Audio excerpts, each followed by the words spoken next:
ભાવિ વડાપ્રધાન નરેન્દ્ર મોદીએ રાષ્ટ્રીય રાજધાની નવી દિલ્હી સ્થિત રાષ્ટ્રપિતા મહાત્મા ગાંધીજીની સમાધિ રાજઘાટ ખાતે શ્રદ્ધાંજલિ અર્પણ કરી હતી। વડાપ્રધાન પદની શપથ લેતા પહેલા નરેન્દ્ર મોદીએ રાષ્ટ્રપિતા મહાત્મા ગાંધીજીને શ્રદ્ધાસુમન અર્પણ કર્યા હતા અને પ્રાર્થના સભામાં 2 મિનિટનું મૌન પણ પાળ્યું હતું। દેશના આગામી વડાપ્રધાન બનવા જઈ રહેલ નરેન્દ્ર મોદીએ રાષ્ટ્રપિતા મહાત્મા ગાંધીજીની સમાધિ રાજઘાટ પર શ્રદ્ધાસુમન અર્પણ કર્યા હતા।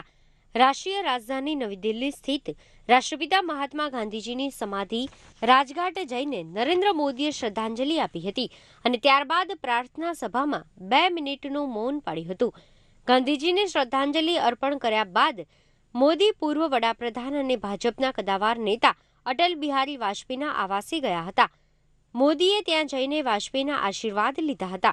દરમિયાન મોદી સાથે ભાજપની બીજી હરોળના નેતાઓ હતા, જેમાં ચાંદની ચોક બેઠકના સાંસદ ડોક્ટર હર્ષવર્ધન અને અમદાવાદ પશ્ચિમ બેઠકના સાંસદ ડોક્ટર કિરીટ સોલંકીનો સમાવેશ થવા જાય છે। Bureau report.